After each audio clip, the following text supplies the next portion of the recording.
Hey everybody, JP here, and today we are going to talk about an interesting little thing that I picked up from EQ magazine back in 2001, I think it was. Toby Wright was on the cover, producer, engineer, mixer.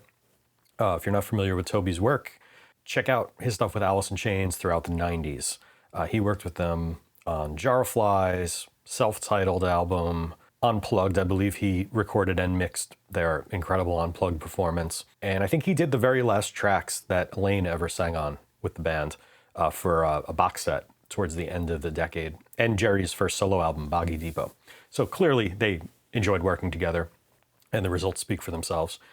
Also in the late 90s, Toby produced Follow the Leader by Korn, which was just a massive album.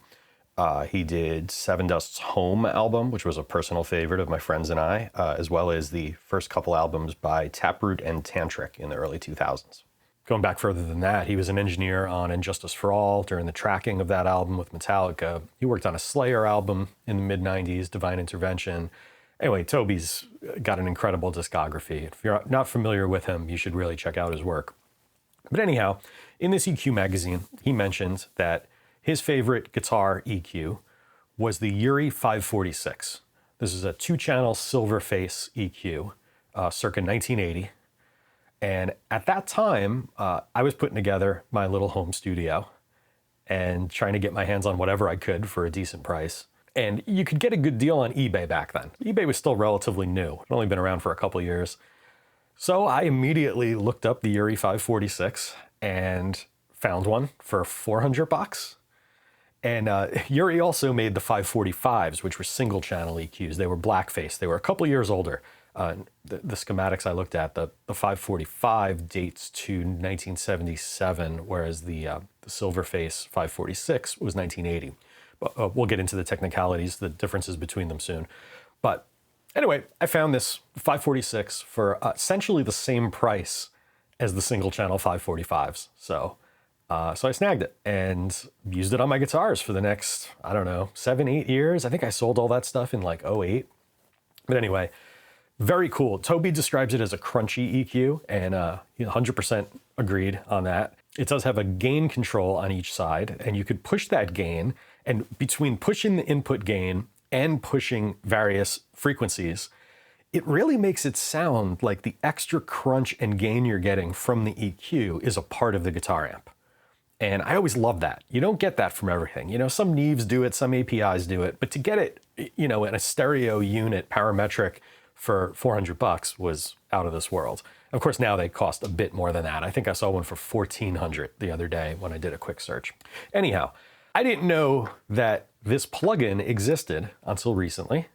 This is the Eventide EQ45 based on the Urei 545 single channel units.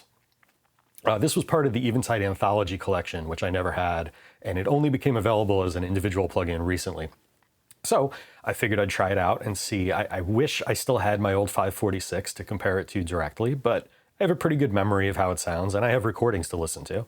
I actually have recall notes from back then too. But what I did do, since I never had an opportunity to compare the 546 and 545 hardware EQs side by side, I did pull up their schematics and compare them. And they are like 90% the same. Same output transformer, essentially the same op amps used throughout. Biggest difference is the extra gain stage in the front end of the 546 and the variable control of it. 545 does not have that, and the plugin doesn't have that either, but that's okay. We're going to kind of just ignore that and see what the actual filters themselves sound like. Urei was known for doing really cool extreme filters, and this has them. So this is the same track I was using for the Dave Jordan video. The only difference is I'm only going to use one pair. I'm using the Pasadena Rose guitars with the SSL filters bypassed. So these are full bandwidth guitars.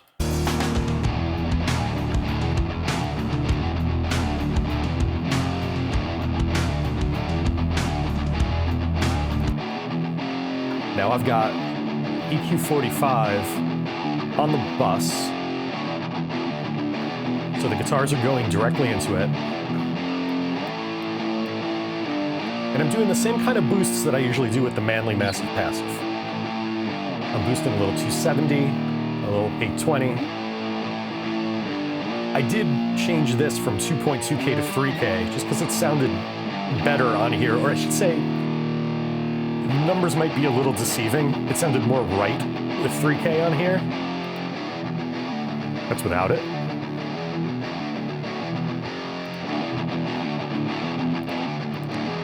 And that's the massive passive. So there's definitely a character to this EQ. See,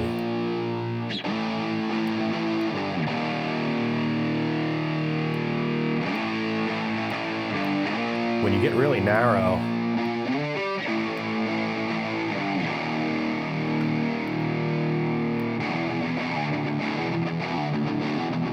you start getting really cool resonance, like a resonant filter. But I thought about 3K sat well, and a bit wider too. I wish I could turn each band off individually, but can't do that. They really stuck to the nuts and bolts of the original on the plugin. So it's a character piece. Just to show you, this is the usual stuff that I've been doing with the Manly in almost all of these videos.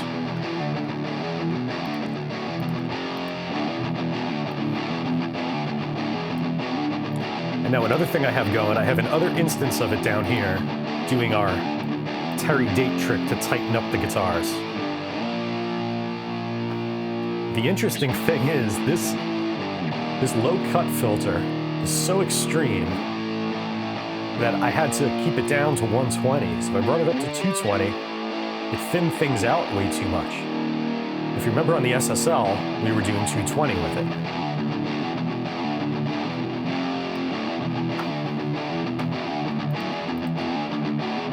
See, this is with the SSL set to a little higher, 224, and boosting 100 hertz.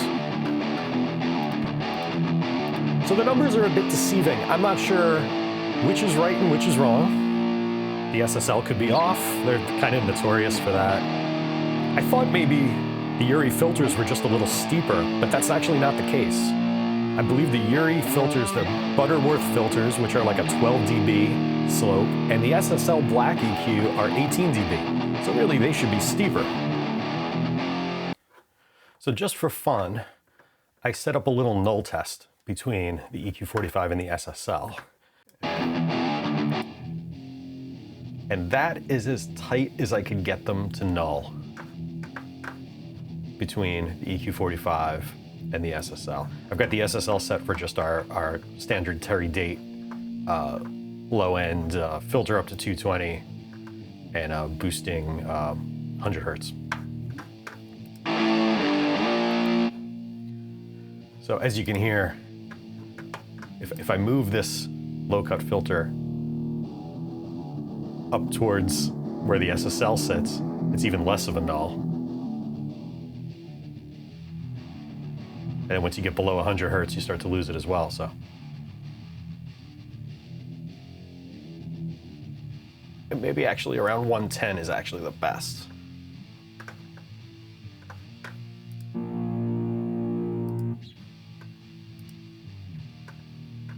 Crazy, right?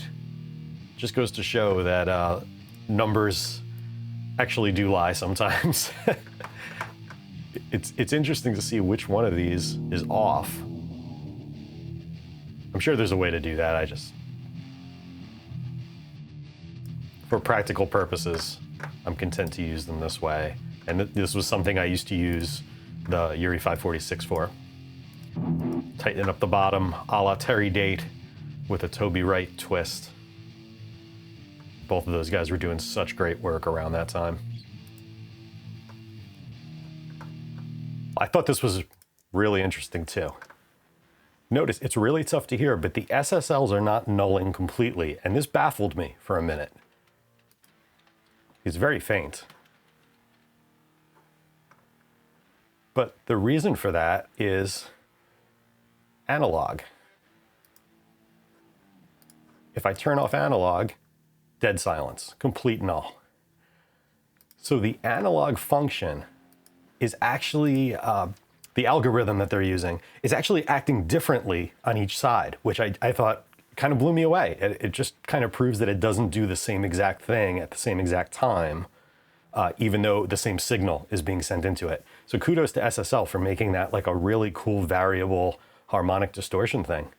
You know, it's subtle, but it contributes. So I thought that was pretty cool.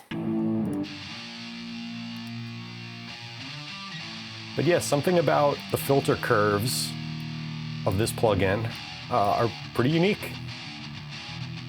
Just like the hardware EQ is pretty unique as well.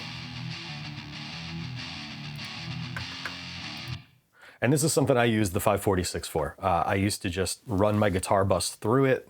It was one of the few pieces of analog gear I had when I started out, so I really made the most of it. And, you know, I tried it on some other things. It was okay. It really excelled on a guitar bus or a pair of guitar tracks, however you want to do it.